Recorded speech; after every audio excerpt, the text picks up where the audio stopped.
And welcome to the Dave K Show. I'm David K. Gyro, and it's good to be back in the swing of things. We've been down for a couple of weeks with some respiratory problems and had a little case of laryngitis, but we're back full swing again. We want to welcome all of our guests that are watching today on YouTube, Facebook, our podcast, whatever platform you may be watching on.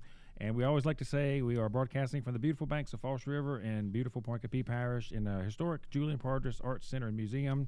We always like to give a plug for our beautiful parish of Point Capee while we're here and everything. So, as always, we have another great guest, and we have a guest today on our show that's going to maybe even revolutionize a little bit of the way we're doing podcasts in Point Capee Parish, because he's offering us a wealth of information, a lot of our journalistic qualities and everything, and a lot of storytelling qualities to bring stories to the listeners and readers of Point Capee Parish. So without further ado, I'm going to introduce our guest today, which is Mr. John Dupont. How you doing, John? Doing great. It's kind of hard to follow that kind of introduction. Great introduction.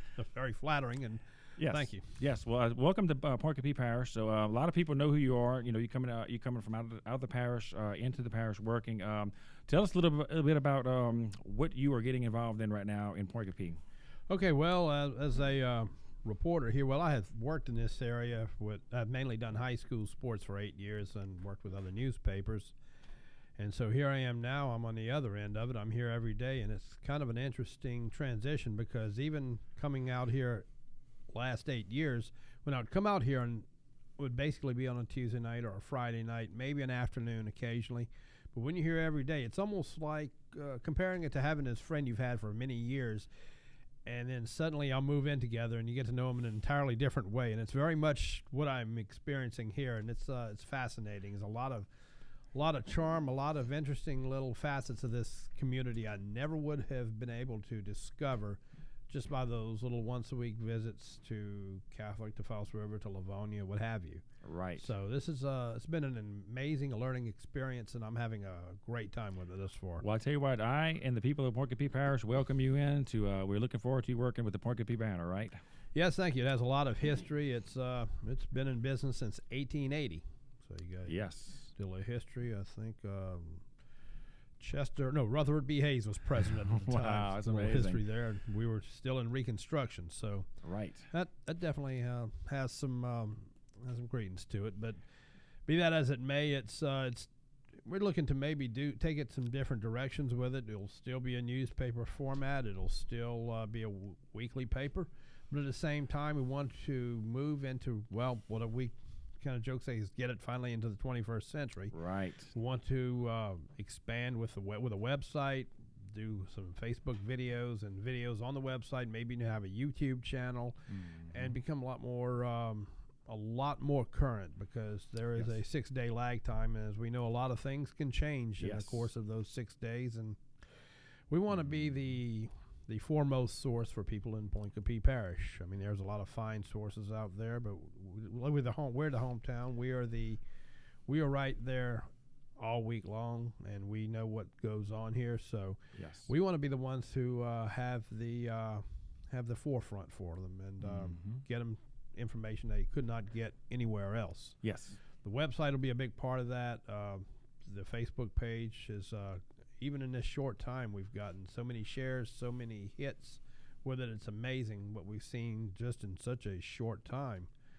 But and we're also going to give the paper probably tweak the appearance of it a bit, and try to make it a little bit more up to date than what it is now. I mean, it's been around a long time. A lot of fine people have worked there over the years, most notably Tommy Como. Tommy and I go back over 30 years. Yeah, Tommy's watching. Hats off to you, Tommy. Yes.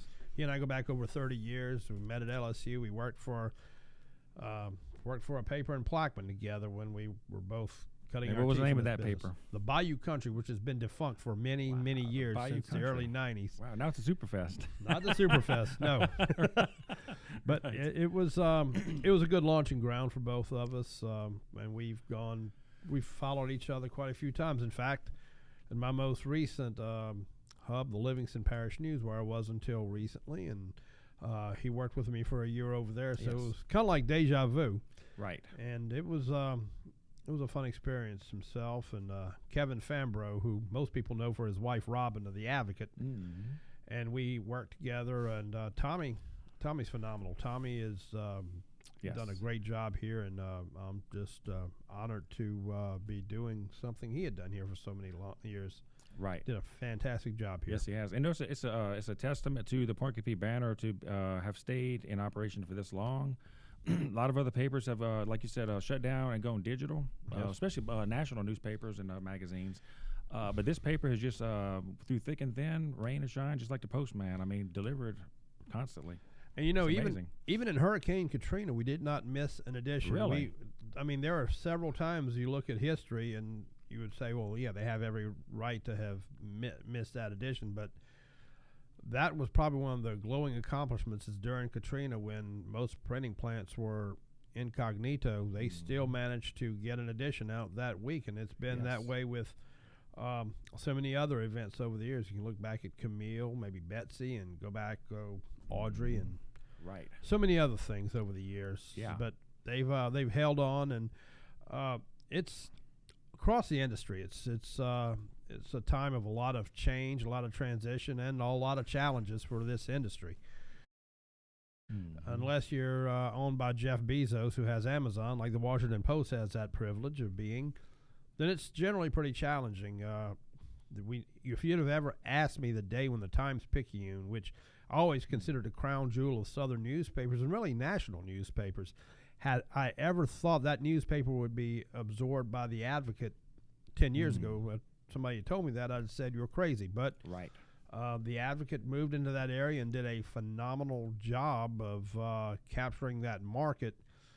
And the 3-day-a-week move that the Picayune made in a city like New Orleans, which is for such a huge city, New Orleans is very much a small town, because the people are very, very, very loyal to their community, and they were loyal to the traditions there. So when they took away their daily Picayune that you read while drinking that big cup of chicory every morning, that black coffee with nothing in it, well, that was a slap in the face to them, and it turned away a lot of readers, and it's sad to see what happened there. The whole industry is going through changes, like I said, and but probably community papers have a better chance of surviving the long run than the daily papers, because the big markets, I mean, there's a lot more competition in those very big markets, and people can get their information from so many places in those big markets, be it a website, be it Facebook, television, radio, but even TV and radio are going through challenges these days. The transition is affecting everyone. Yes, the it is. internet has really changed the entire the whole field has just changed in such a short time, and continues to do so, and will do so for probably many years to come. But I do believe a community newspaper, the Banner, for example, has a good chance of surviving for a number of years. Things kind of trickle downward to the small towns a lot slower than they do with bigger cities. So. And I imagine as the years go on, and technology becomes more and more pervasive in our lifestyles and everything, eventually, sooner or later, the Porcupine Banner and other small papers are going to have to make some changes to stay with the times. That's all you can do, and that's really all you can do with anything. I mean, when I started in this business, we were in typewriters. Many people were still using typewriters. Computers was still a new thing. There was this strange thing called a Mac. We couldn't figure out what the hell to make of that thing.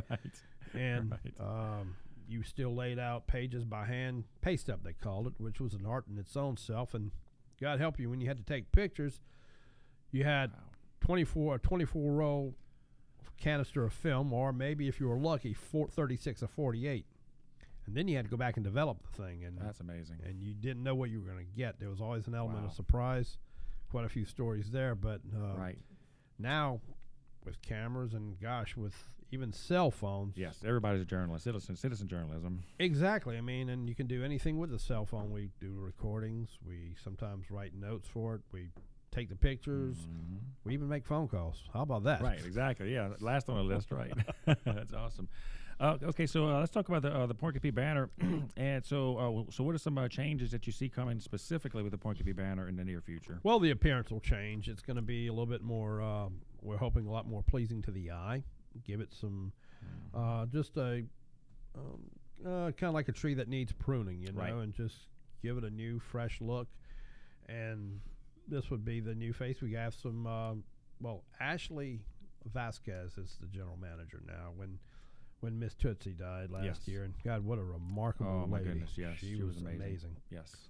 Ashley had just been there a couple days prior to that, and Ashley was named general manager by Tootsie's family member, her kids, and she's done a phenomenal job of holding the ship in place. And in fact, somebody who'll be on here Saturday, Melissa Harris, will be joining us. Can't wait to have Melissa on. Yes. Excuse me. And she is she's amazing. She's got a lot of potential as well, and we're excited to have her on board. I'm excited to be with this. Yes. I've done this for 34 years, and wow, it's amazing. Seen a lot of changes in the business, and I'm kind of excited to kind of have a role in bringing this to the next level, to make it, make it something that the people can really be proud of and call their own. And great. Look forward to any kind of opinions and thoughts on it. Yes, that's great. One of the newer additions I saw was the color pictures. That's right. So when they moved to their own, when they got rid of their own press and decided to source it out to Baton Rouge Press some years ago, which just about all do. Very few newspapers have their own press ananymore. Right. It's just economically better to do it that way. Absolutely. I mean, you don't have the OSHA issues. You don't have to buy paper. You don't have the human resource issue is a challenge. Right. So with this, you just send it over there digitally, and they have some of the finest presses in the region, so they can give you good color and give you a good appearance and do it very quickly and at a price that's very comparable. That's amazing. That's great. Yeah, so it's always good to see color pictures in the paper too. And another thing we could talk about is the the price of the banner, which is $1 right now and everything. And it's interesting to see how the price is always going to go up no matter what, gas, paper, whatever. But we're holding it right at $1 per issue right now. Yep. So that's pretty good. How does this compare to other papers in the region? Like the Morning Advocate, what would you pay for the Morning Advocate? $1.50 or $1.25 or something? Right now it's $1. The Advocate is $1. Now there are other papers in other markets. I believe the Gatehouse family, which is the Plaquemine Post South and such, they charge $1.25. Okay. Heck, my former employer, Livingston Parish News, which went to a magazine format, similar to what you see with Baton Rouge Business Report, for example. They've gone to $2 when they switch to that magazine format. Okay, right. For obvious reasons, I guess. I mean. Yeah, but $1 seems to be the going rate. And if you do it by inflation, if you measure that to inflation, 20 cents 30 years ago is probably about what $1 is now. Exactly right. Yeah, so that's very reasonable to get the news. And like I said, we're supporting our local area by buying the paper. You may be able to get a lot of information online, but you're supporting a lot of things in the banner you can't get anywhere else. That's what we go. That's the goal of any newspaper. If it can be found somewhere else, then you're failing at your mission. It has to be something that people have not seen before, and not just a rehash or just something that was just pulled off a surface. It has to be something you go out to find. Sure, and one of my favorite parts of the banner is the social section, of course, and I always love to read the things in the back. What do you call it? The talking about the advertisements in the back. The classifieds. Yes, classifieds. Yes, love reading the classifieds. They're a lot of fun to read. Yeah, and we still get a reasonable amount, which is interesting because there's a lot of competition with classifieds. There's Craigslist, for example. Yes, right. Facebook Marketplace and such. So yes, classifieds still though have a place. There's still something about looking in the paper for a certain. And look, for sale. And look, people read this thing too. I mean, classifieds may be tucked away in the back, but they go and they read those things. I tell you. Yeah, and it's the loyalty. There's certainly a great amount of loyalty, and it's exciting to see what's going on now with this. And I'm glad to be a part of this, and hoping that we can go to much bigger and better things. Yes. In the near future, it's an interesting time to be associated with the banner. Well, that is great. Well, you've had such a long career in journalism. You could say. So, let's go back way back when. What got you interested in journalism? Is something you were always interested in? The way I tell a story is like this. When I was a kid, I actually wanted to be in television, maybe as a weathercaster. If you grew up in the Baton Rouge area, there were men like Mike Graham or Terry Burhans or such, Pat Shingleton, and that ilk. Pat's still doing it, in fact. Yes, he is. And I always wanted to be something like that. Then I realized that I had a face for radio. Right. Right. And so I decided maybe I ought to go into radio instead. But then as a teenager, bronchitis was always my worst enemy, and that kind of scared me away from that. So I went to newspapers. That means that my 15 minutes of fame for many people, for many people it comes in different ways. For me, it comes when people are peeling crawfish and they see my picture there, maybe on a column or something, or when they're cleaning a cat's litter box or what have you. So you got to get it some way or another. It beats being on the bulletin board of the post office. I'll say that. Yes, that is the truth. That is the truth. So how old did you go to school for journalism or self-taught? LSU, yes. Great. And I started my senior year of high school. I wanted to just get a byline. To get your first byline is kind of like a rite of passage in this business. And it was to do a high school football game in Plaquemine. And so it was big for me just in 1985 to be doing something like that. Right. And I never wanted to do sports, though. That was a strange thing. I wanted to be a governmental reporter or cover the crime beat or something along that line. But they said, really, if you want to get your foot in the door, you probably have to start with sports first. And kind of fell in love with that from there. And it's been fun. And I learned about the sports photography, and I always loved photography, so it kind of fit in nicely. And with high school sports, more than anything, you build a relationship with the fans, with the players. And to this day, there's some kids I've seen either at Port Allen or some over here or some in Plaquemine or wherever, Gonzales. I may have written a story about them, and they'll stop me, might be at a restaurant, might be while out shopping somewhere, and they say, "Hey, Mr. Dupont, how you doing?" And I can't quite remember the name, and I'm just trying to guess at it. "Yeah, you remember me? I'm so-and-so, and I still have that story you wrote about me years ago. Wow. In fact, we have it framed, and you can win all the awards in the world. You can get all the accolades from your peers, but when you hear somebody saying that they have the story you wrote that's still hanging on their wall after all these years, to me, that's probably the best compliment they can pay you." Yes, it is. And high school sports, a lot of people, don't really follow it too much, but high school sports is big business. I know at least in South Louisiana it is. What makes high school sports so popular? Well, it's just the purity of it. It's, you have kids who are just coming in, and some of them may have never played football before. You'll see that awkward little freshman who's sitting on the bench, and suddenly he comes of age, and by the senior year, he's getting the most valuable player on the district roster, maybe even get all-state awards. But it's not quite that so these days, because nowadays they got to start them at 3 or 4 years old. That's probably the biggest change I've seen in it over the years. Right.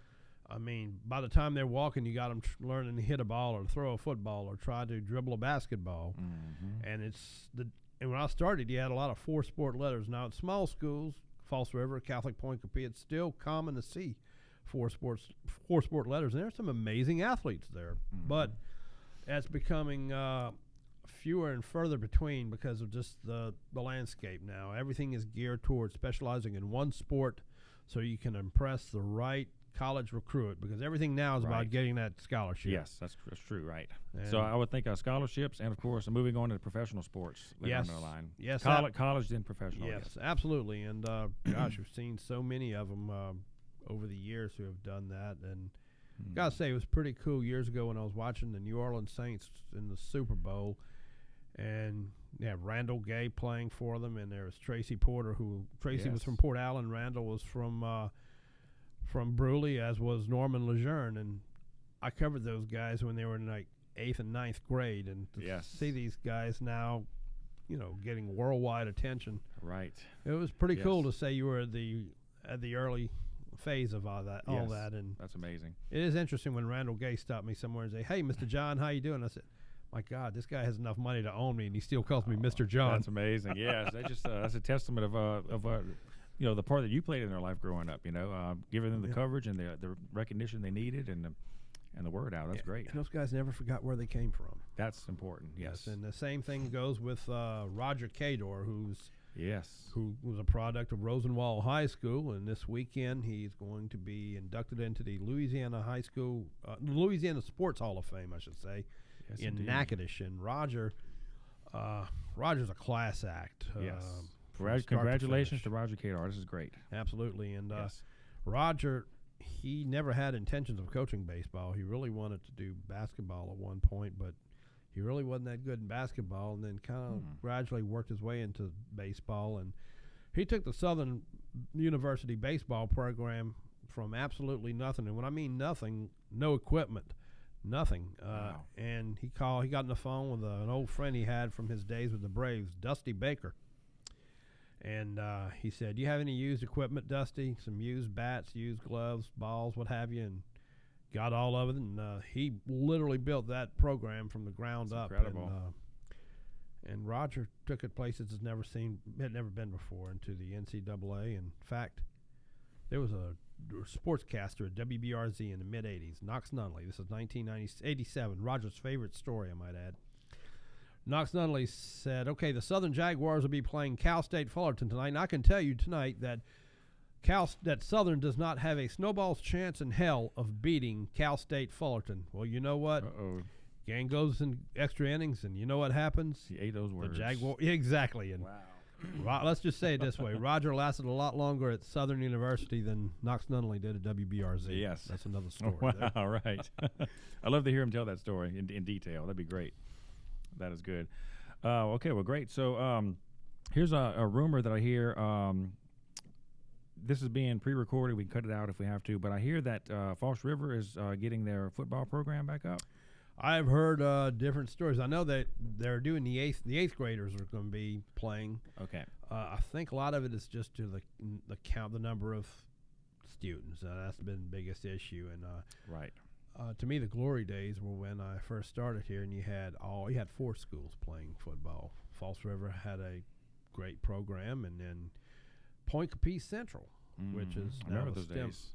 And then of course Livonia, and then Catholic Point Capiz. Yes. I'd love to see it come back.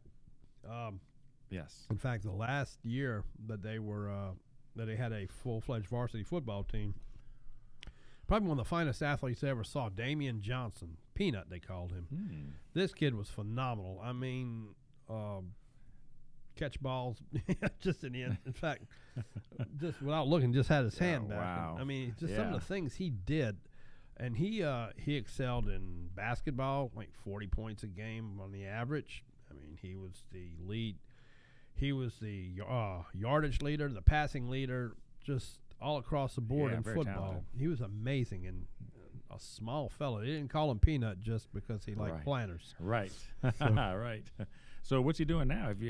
What's the latest? Well, he went to Louisiana College. In fact, I'm not sure he's still playing. The last I'd heard, he had sat out for whatever reason. He may still be playing, and hope he does. He's a gifted athlete. Right. So he was originally from a native of Point Capiz. That's correct. That's incredible. Yes, Johnson. We love us sending musicians, sports people out, all kind of people that are very talented. That's great. Well, that is very, very good. Let's see what we got on this right here. I want to go over a couple of things with you, make sure we didn't forget anything. I do. We are going to have a new superintendent of education coming in July 1st, Ms. Canizera. That's correct. And I want to, we're going to have her on the show, actually. I emailed her a couple of days ago, and she's going to come on after July the 1st. One of the big things right now is the STEM Academy. And that's a very popular educational program, not only here, but other places too are doing it. Yep. And that's because of the technological type jobs that are in the market, right? That's right. And you really need something like that in this day and age, because all the well-paying jobs are geared toward science, toward technology, toward engineering, and that's something that math. I think math is mathematics. Absolutely. That kind of encompasses all of it. In fact, so it's been kind of an imperative now. You really have to have it if you want not only to thrive, but even to survive now. Right. And like I said, we always say the times are changing, and they are. Is because back when I was younger, I would be doing like algebra and all this other stuff. I'm going like, what job would I have to know with a squared plus b squared? I don't need all this when I get a job, But some people now, a lot of people are needing that kind of knowledge in math. Well, that's why I went into journalism, because I didn't need to know the a squared plus b squared. Right. And that's why I became a paramedic. So I could. I had to have a 10th grade math level to get that done. but in this day and age, I kind of wish I was a little bit better versed in science. I mean, just everything, say with the Morganza Spillway, or when I was doing the Comey Diversion Canal over in Livingston, and all of those issues. I mean, you have to have a very good background in hydrology, and Yes. Aqua engineering. It's a phenomenal, fascinating process, and it's also very complex. It's not the kind of thing you just figure out in just one sitting or one reading. Right, and you have to have an innate, interest in that first of all. Then number two, you have to actually, be geared toward thinking that way and being talented in learning those concepts and everything. Right. It is pure civil engineering is what you see there. Yes. And, right. It's definitely though where the future is, and the days of the of other type of manual labor jobs are far behind us. It used to be when you get out of high school, if you knew the right person, you can get on with this chemical plant or that one, work as a laborer, and make yourself a decent living. Right. And those days are gone. Yes, they are. Yes, they are. Technology is definitely changing things. We were talking the other day. Me and I were talking about Amazon before the show started, and even how the malls are shutting down one by one. Right. Everybody's getting everything off Amazon. Why would I go to Baton Rouge and spend 2 hours in traffic, in flooded traffic, and I could order it on Amazon? It'll be here tomorrow or the next day. It's just easier to do it that way. Absolutely. In fact, we're in an interesting place in history because people younger than us are more technologically savvy, and they are really they're teaching their elders how to do things now. It's complete reversal from what it was prior to that. But Amazon has changed the entire playbook, and it's amazing because that was someone who was just trying to sell books basically out of his garage, Jeff Bezos. Right. Now he's the wealthiest man in the world, and he has made even the lot of big box retailers who seem to be like Goliath now seem very vulnerable. Right. They're getting kind of nervous. Right. Yes. That's amazing. It really is. Times are definitely changing. Well, let's kind of switch gears and let's talk about some things that are going on in Point Capee as we speak. That was a good little intro for us. Of course, the main thing right now is the flooding. Let's go back to, what was it, 2016? I think it was the floods of 2016. That's correct. What were you doing at that time frame? I was in Denham Springs. I was working at the newspaper there. In fact, I had gone to the press conference that Saturday. The sheriff, Jason Ard, and the parish president, Leighton Ricks, and their emergency preparedness director, Mark Harrell, held a press conference to tell people basically, get out if you can, because this is a life-threatening situation. And just by nature, I write the story up before I get set to leave. And as I'm doing that, I hear on the radio that Interstate 12 is closed, and this is located right off 12. So I figured, okay, we take Highway 190 back to Baton Rouge where I live, and 190's closed. Oh man! So. Okay, so we go to Plan C, which I figure would be to go the back roads, Ponchatoula, go down to I-55 and back down 10.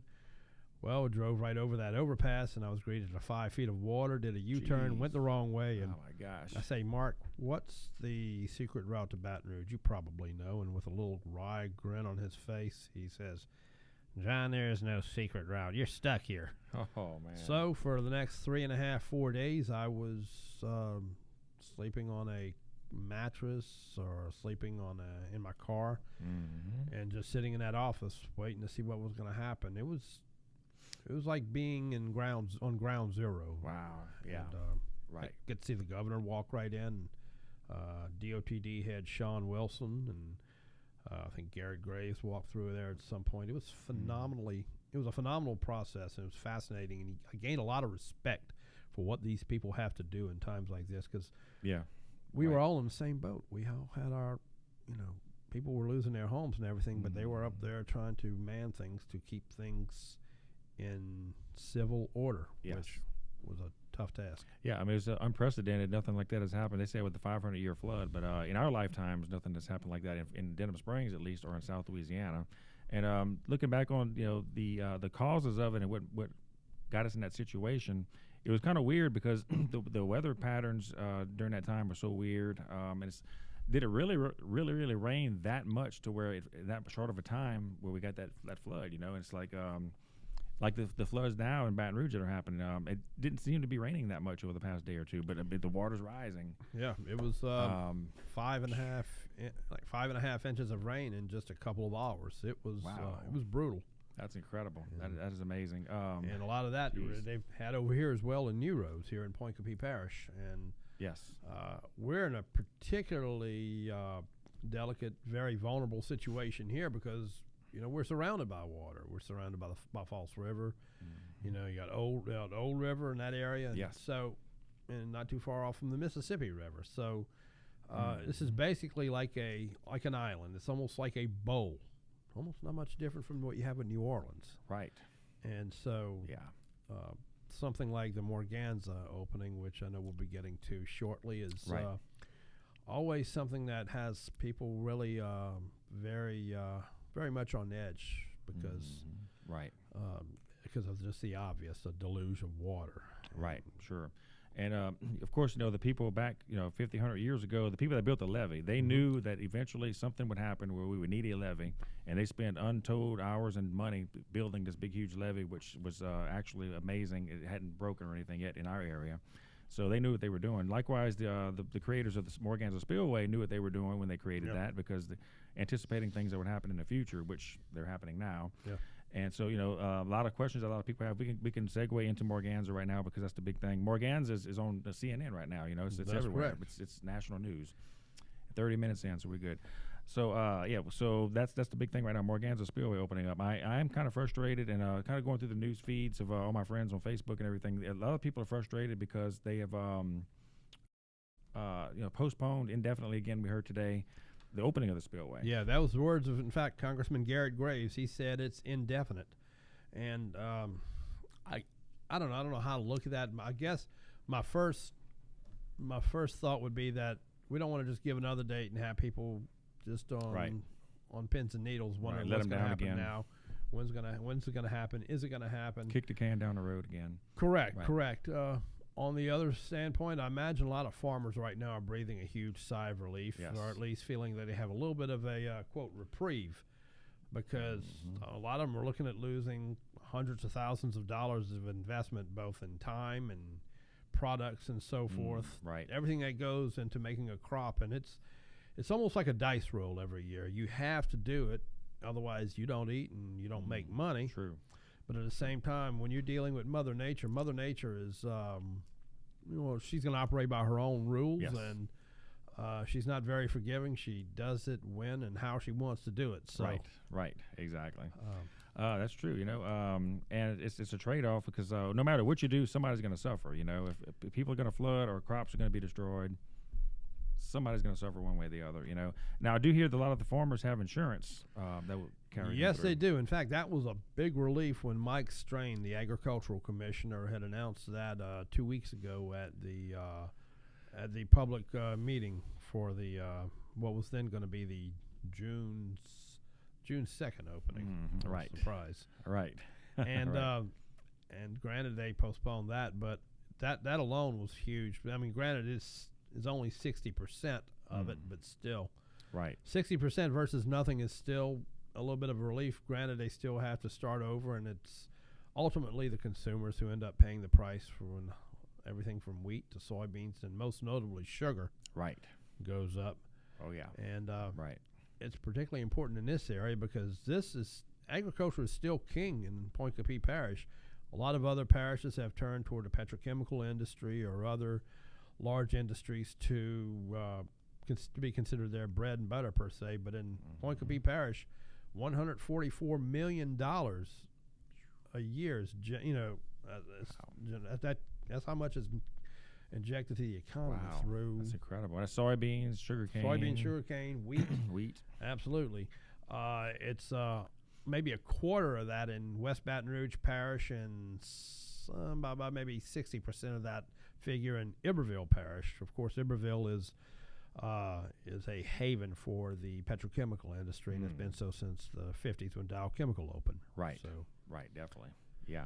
Well, we did have a last minute update about the Morganza Spillway. We're going to go ahead and play that right now and let everybody kind of listen to what's going on. Of course, by the time people get it, this will be kind of old news. Let's go ahead and play this. You ready for this, Tim? All right, let's go ahead and play it. What's today? 6th? Maybe another 2 weeks. Okay, we are rolling. Okay, good to go. Okay. All right, we are interviewing Renee Poche, the spokesperson for the Army Corps of Engineers in New Orleans. Renee, what is the breaking news at this hour with respect to the Morganza Spillway? Well, the opening that was scheduled for Sunday, June 9th has been postponed, and according to the most recent weather forecast, it's looking like we may not have to operate the structure at all. So it's a wait and see right now? Yes, it is definitely a wait and see. There's still water around. We have to see how all this comes out in the next couple of weeks, but we're looking at about 2 weeks down the road to have a crest on the river, and then things should start dropping. So you're saying that it's postponed. Does that mean that if weather conditions change, if forecast conditions change, that there might be a reconsideration of whether or not to open Morganza, but at this point there's no date certain for when that will happen? Well, you know, weather is dynamic and ever changing, and as of right now we're not seeing those triggers being met, but you know, we could get rain that comes through and puts more water in the river, then we'd reevaluate then. But right now it is the operation date for June 9th has been postponed. And what is the causation for opening the Morganza in the first place? Is it the swollen rivers in the Midwest, Mississippi River Valley, or what drives all that? Well, 41% of the United States drains into the Mississippi River, and all that water has to pass through us here in New Orleans. So that is a big driving force. All that weather that we've been seeing across the Midwest the last few months, all that water is slowly making its way down here. Now, when the National Weather Service does their long-range predictions, they're very conservative, and they should be. You know, allow us to plan, I'm talking about the public, to make plans accordingly. But as we get closer and closer to some of those trigger dates, we see the forecast change a little. And that's what you're seeing here. As the Weather Service refines their forecast, we're seeing that the triggers are not being met to operate Morganza. And the trigger for Morganza is 62 feet at Red River Valley gauge? Well, the actual trigger to operate Morganza is 1.5 million cubic feet per second. They were looking at the 62.5 at the Red River landing because they weren't seeing the flows, but they were seeing the height. So it's a combination of both right now that we're looking at. And of course, for those who don't know, Morganza is to Baton Rouge what Bonnie Carey is to New Orleans, correct? That's exactly correct. You know, Morganza takes some of that water off the river just above Baton Rouge, and also benefits everyone downriver as well. And let's talk a little bit about Bonnie Carey. We're looking over here at the Carrollton gauge here on the river, and it says about 17 right now, so it's sort of holding steady at 17 or a little below. That's correct. Right now we have 168 bays open at the Bonnie Carey Spillway, and that's maintaining about a 16.6, 16.7 river elevation here in New Orleans. Any thought yet as to when the Corps will be able to begin closing bays on the Bonnie Carey? Well, the weather will determine when we actually start closing those bays. We monitor the weather daily, almost hourly, with the National Weather Service. All right, that's good. All right, we're good, Tim. So there they have it right there. So they're looking for, I guess, certain parameters. They're looking at numbers, and when those numbers happen, then they do it.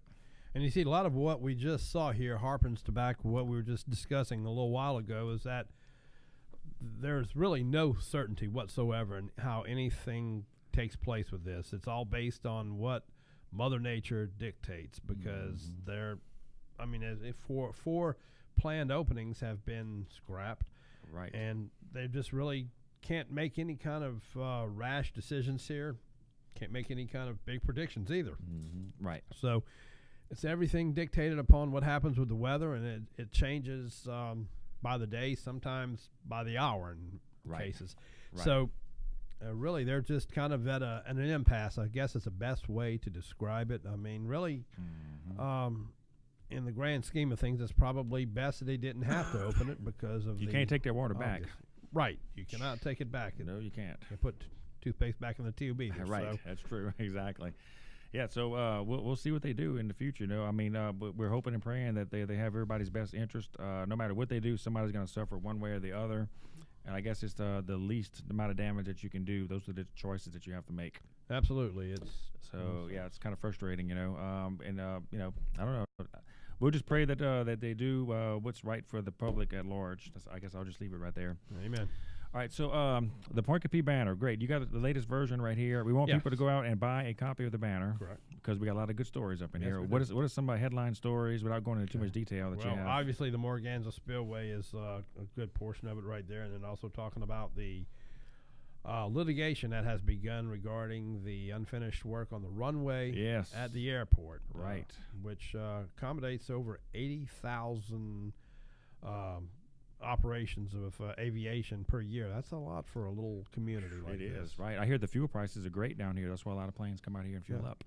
So 80,000. You figure the loss of that over 9 months. That's a huge beating there. Wow. taking So that, you wrote this article about the airport, right? That's correct. Who did you talk to when you did the article? I had talked to Kirk White, the city councilman, Clipper, as people know him here. Yes. And also to Because he's on the board. He's on the board, right? He's the chairman. He's the chairman of the yes. board, and Yvonne Chinevere heads the whole airport there. So she's the go-to person here, and it's like I said, they're just in a dilemma. They're trying to rectify this without having to go to court and see the court costs mount, Right. and so forth, and to maybe just end it in a more amicable way. Right. So who's suing who? Who's the defendant and the plaintiffs in this thing here? Well, it's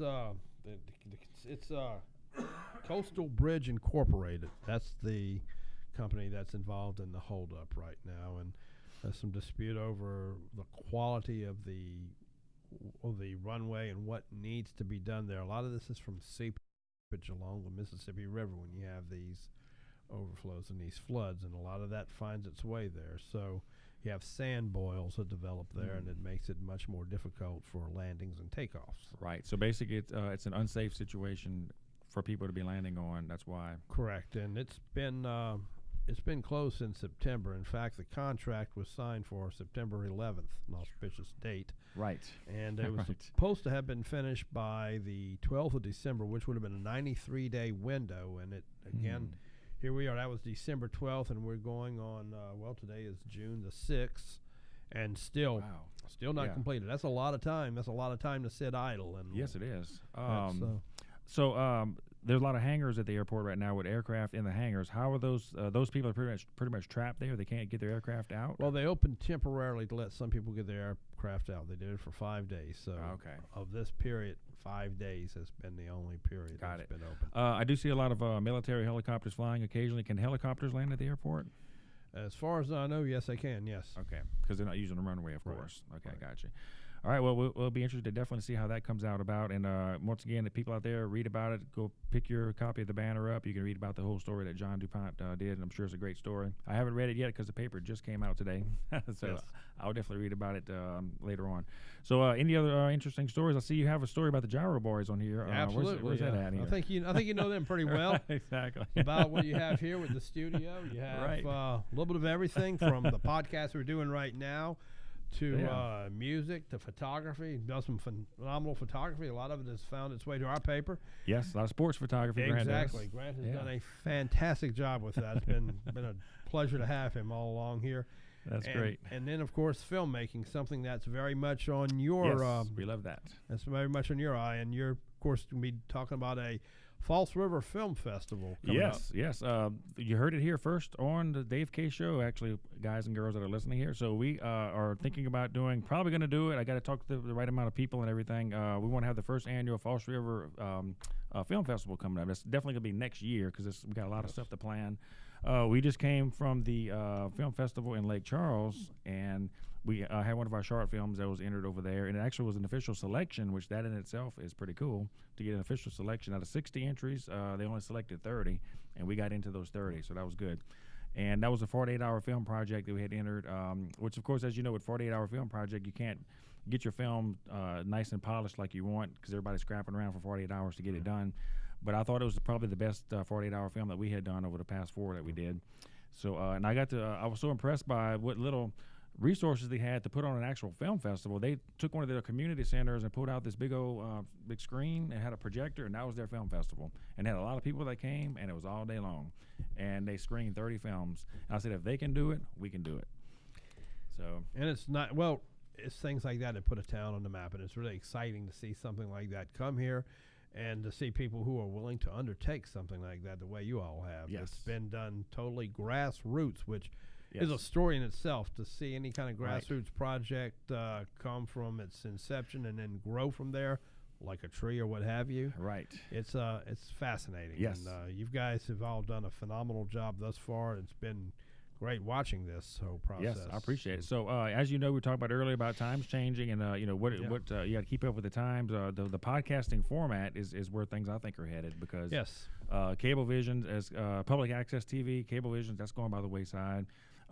It's not even really feasible to advertise on cable anymore because social media is free. Yep. And when I say social media, I mean everything that's on social media: Snapchat, Instagram, Facebook, Twitter, YouTube, all that stuff and everything, free of charge. In fact, a lot of times you can make money by doing videos. So the podcasting, that's why we put a lot of time and effort in our podcast right here, and to give you guys an opportunity in the future to come in and have your own show, do whatever you want to do, because that is the communication way to do things from here on out, I think, is the podcasting format. Rather be video or just audio, because people like to listen to stuff on the way to work. You were listening to a podcast today. Absolutely. On the way over here. Everybody listens to podcasts. Listen, anything from NPR to any different genre. Might be entertainers, sports figures, anything. Right. Podcasts are phenomenal. They are. They're a lot of fun. They're relatively simple to do and easy. You just buy a couple of microphones and have a little bit of technical know-how, and you can put your podcast out there. I was on a friend of mine, Kelly Hutchinson. She and her 3 girlfriends have a podcast, which was their 1-year anniversary this past Tuesday, called the Glitter and Gossip Show. So they're going to be on within a week on this show right here. And she loves to do like prank calls and stuff like that. You have to listen to her show. Her prank calls are just hilarious. She prank called Gordon McKernan, right? Gordon McKernan. And it was hilarious. Well, of course, when you call Gordon McKernan, you're not going to get him. You're going to get one of his paralegals. But she talked to this paralegal, and she was leading him on about this outrageous story about her driving a bicycle on the interstate. An 18-wheeler ran her off the road. She cut 2 of her toes off. And she remembers seeing Gordon McKernan standing on a big 18-wheeler on the TV. And she goes, like, I'm going to call Gordon McKernan because that 18-wheeler ran me off the road. And he was falling for it, hook, line, and sinker. It was hilarious. And the cool part about it was that these lawyers are so aggressive in getting your business. They actually told her, they go like, can you be at our office like this afternoon? We want to take your case. We think we can win it. She goes like, sir, I don't have a vehicle because I had a bicycle, but he tore my bicycle. He goes like, we will have somebody pick you up within an hour. Where do you live? And that's whenever she broke it. She goes, look, this is just a big joke. We're just playing with y'all. And what she does is she gives discounts to all the people that she pranks because she owns a hair salon and beauty thing or whatever. So she gave like half off to all the Gordon McKernan crew and everything. So she's a class act. But Amazing. And that's you see, what sells that is unique. You just don't find that kind of podcast any day of the week. I mean, it's usually an interview format like we're doing and so many others do, or they just spend an hour or so just talking about themselves. Just just a 1-hour monologue. And that's the other thing is competition is king no matter what you do. So if you want to stand out in a podcast crowd, you're going to have to offer something different, something unique, something interesting that people want to watch. And that's the challenge right there. Content is king, absolutely. And you got to, if you have good content, you can get people to listen week after week. You can captivate them. Otherwise, you just, it's kind of like the Nielsen ratings. If you don't have the ratings to stay on TV, you're knocked off the air. That's true. In no time. That's true. And a lot of I read some statistics about podcasts. It's like most people don't get past like the 6th or 7th show before they just give up and just call it quits. Yeah. Well, same with a newspaper story. Really, you have to keep it captivating with each paragraph you write because you generally lose their attention after about the 3rd paragraph if it's not that interesting. Interesting, right. So we're even if we're not selling advertising, we're trying to sell the story, get people to read from the one paragraph to the next. It got to be something that hooks them onto the next thing. Just like any fine book, like any fine movie, any fine TV show, anything to keep you reading, just like it wants to keep you watching or listening or what have you. Right. What's some good tips for like what do you call the title? What is this called right here? Morganza, delayed again. This is your, what they call in this business is a hammerhead. It's a big headline, and you got these little subheads here, and deck heads, as they call them. Oh, okay. And I knew there were names for them. All right, there's names for so many different things in this in a newspaper. But what it's basically doing, it's catching this a big bold headline to catch your attention, as you might see here, and from there, then you you have little sub-stories. In fact, there's 2 of them under this one. This is the actual story about the opening, which was set for Sunday before what happened today. And then the other one on how this could affect local farmers, talking to the county agent here, which is a fascinating story with him, just the facts he gave me, the statistics. And then you move on to other things. You want to have something for everyone. It's just you want a variety. You want, you know, just like we like a good gumbo that has a variety of ingredients. Yes. It's the same thing goes with a good I worked at Channel 2 for a while with Chris Nakamoto. He was my reporter. I was his photographer, and it's interesting. And I worked with probably about 6 different reporters at Channel 2, and everybody, of course, has their own style and their style of reporting, which is really cool to see. And as of course, writers have their own style too, and it's pretty fun to read. Read articles and look at the styles of the reports. You could probably read somebody's article and not see the name and probably figure out who it is after. Quite often, that's very common. That's very true. It's good. It's a good point to make. And once you get to know that person's style, it's easy to do that. The most important thing you can do as a story is to make the people care about your subject. Right. And that goes across the board, whether you're doing a council meeting or a human interest story on someone who likes to, you know, maybe do gardening, or a high school football story or girls volleyball story. Yes, right. It's always got to be more about the person than about the event itself. Otherwise, you can lose their attention, and it just sounds like something straight out of a stat book. And right, just like a story for a film. Right. You know, you want people to care about your character. Yes, every story is basically the same, no matter what you're writing about. There has to be human interest there. There has to be something that captures them, that really whets their appetite to want more. Because if you don't do that, then you've lost them, and you've lost your purpose. Right.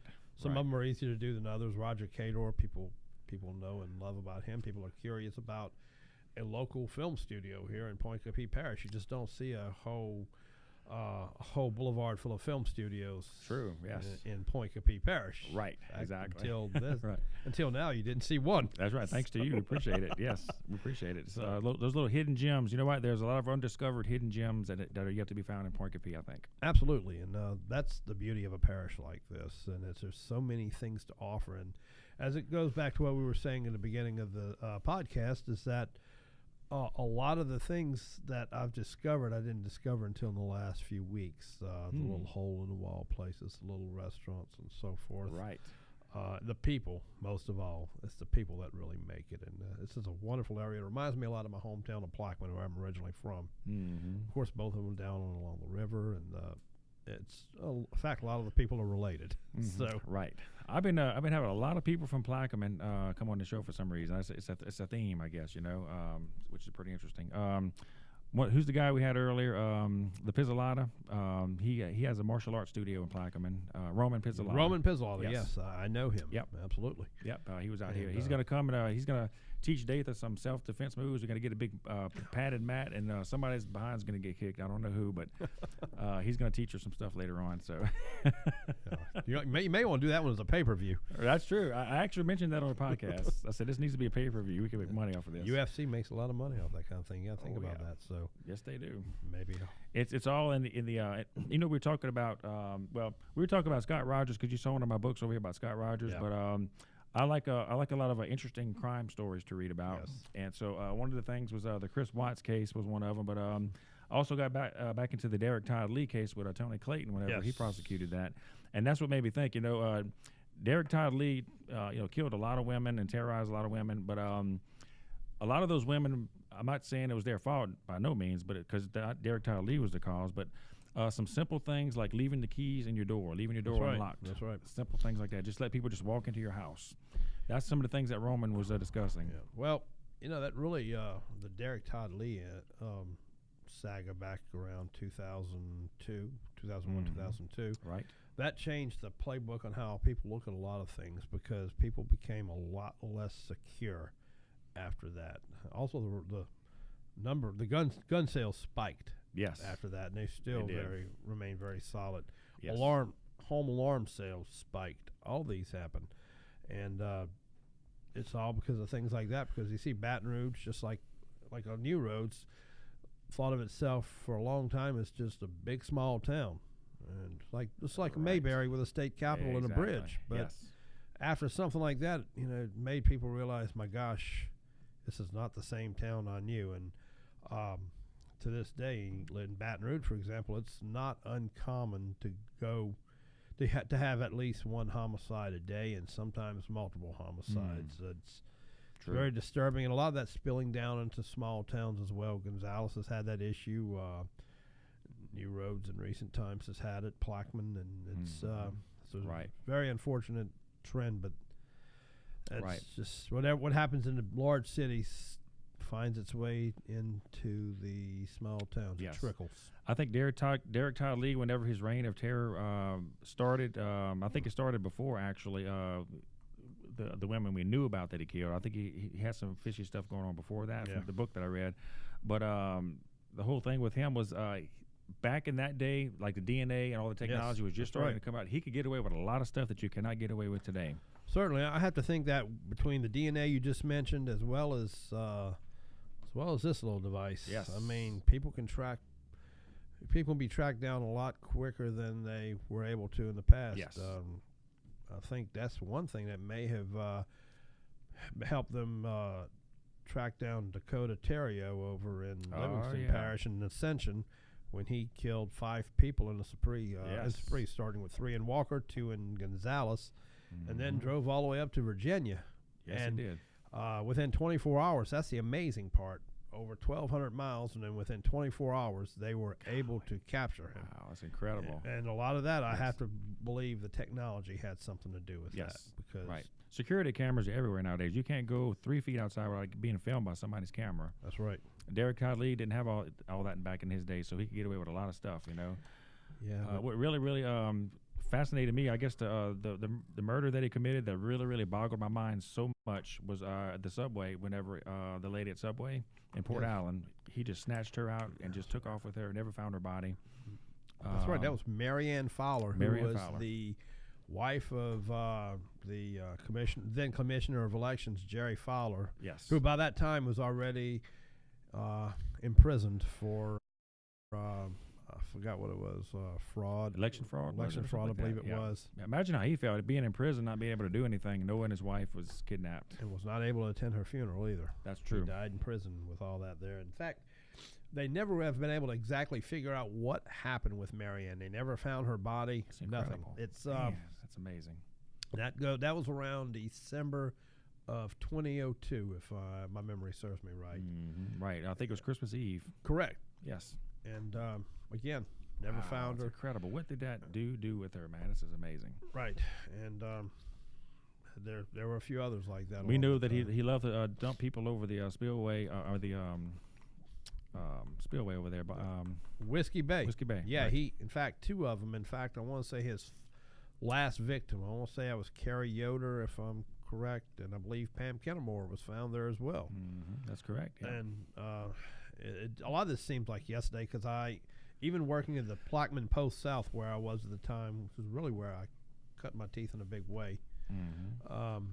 That whole thing, I mean, it spilled into that area. It was really a regional and by all means a statewide issue by that point. Right. And just seeing, standing out there and seeing them bring a body bag out and knowing that was somebody's spouse, somebody's mother, somebody's child. That's That's just incredible. Been reading the book that Tony Clayton put out, it's amazing to see the behind-the-scenes drama that was going on and the rift in the police departments. Everybody had such big egos; right. They did not want to work with each other. It's like each department wanted to be responsible for the capture of him, and nobody wanted to share information. Yeah. It was absolutely ridiculous the way things worked. Yeah, it was very tough for Baton Rouge's police chief at the time, Pat Inglade. Yes, right, Pat Inglade. Pat was it was a PR disaster for him. Oh, absolutely, and it's a shame because Pat's a remarkable man. He's done a lot of good things. In fact, Pat raises a lot of money now for bulletproof vests for police officers. I don't know if I'd really blame one person or one entity or one situation on it.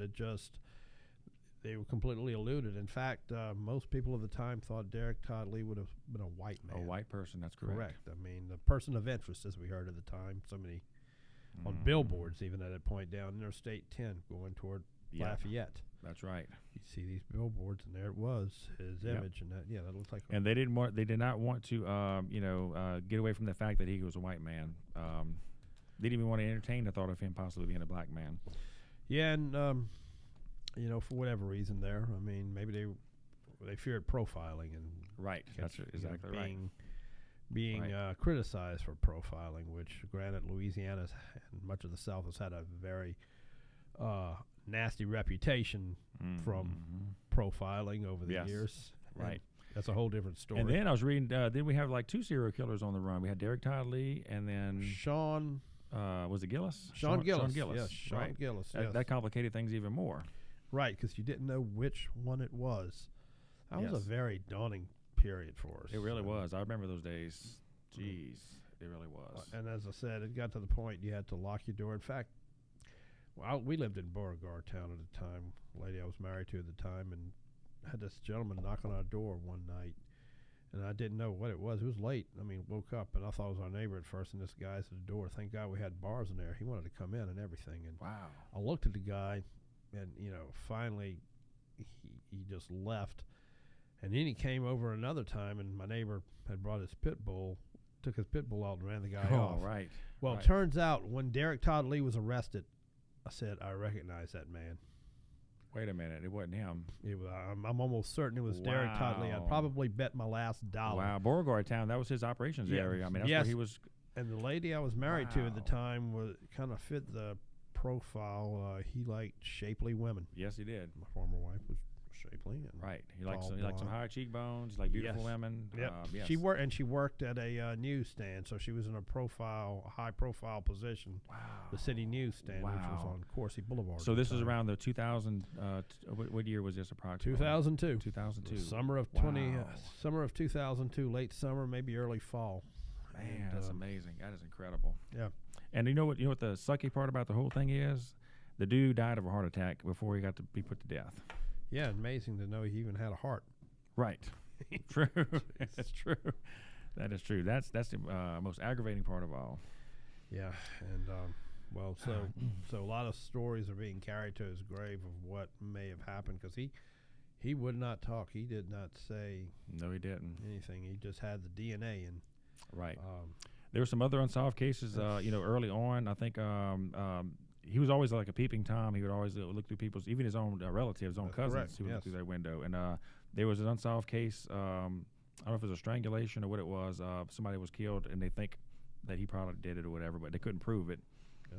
But it was in the same time frame and everything. But it's a fascinating book to read. I encourage everybody to read it. Absolutely. Tony Clayton, I've known Tony for a number of years, and it's fascinating. Tony has been at the forefront of a lot of these investigations. Tony is very smart man. I served jury duty 2 times under him. So, and the guy has a picture personality. Picture memory. He can look at you, remember your name.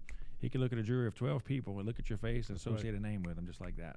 Yeah, he's definitely had a very important place in the prosecution. So he's done. Yep. He's done great work over the years. Well, that's definitely the case. Well, definitely want to have Tony Clayton. I got his name on my board over there. I want to get him on later on to talk about this particular case right here. Okay, we're going to wrap things up. Timmy tells me it's about time to go. Any last words that you want to mention? Things to look out for? What's going on? Well, why don't you talk a little bit about Melissa Harris real quick and tell her about her coming Melissa, up? She'll be joining us. She'll be doing a lot of human interest work for us and doing a little bit of everything, and in fact, down the line, maybe doing a little bit in the news end of it. She does she's got a lot of potential. She's got a great future. She's great. We're glad to have her. In the coming weeks, we'll be talking more about the changing of the guard of the school board, and of course, big victory this week at the state capitol with teacher pay raise. Yes, which was sorely needed here and all across the state. Although this state is still far, far behind other states, even in the South, in terms of teacher pay. So small step in the right direction, though. Absolutely, small step. And that's exactly what Superintendent Kevin Lemoyne said just yesterday. Yep, and he was exactly right. Well, that's great. We're looking forward to working with Melissa. Did you know Melissa sings? She's going to sing a song on our podcast this Saturday. Yes. And Grant's going to be playing the guitar for her. So that's gonna be pretty interesting. Yes. We'll see. I think it's called Grandmother's Hands. Yep. That's gonna be a good song. So, all right, well, good deal. That's gonna wrap the show up for today. So glad to have you on, John Dupont. Will you come back again? Absolutely. We're gonna make this a regular thing. I'd love to, absolutely. And I'd like for you to maybe even host your own little show or something coming up in the future. Well, I'd love that. So absolutely. that'd be great. All right, sounds good. Okay, so we're gonna sign off. Till next time. This is David K. Gyro with John Dupont, and we'll see you next time.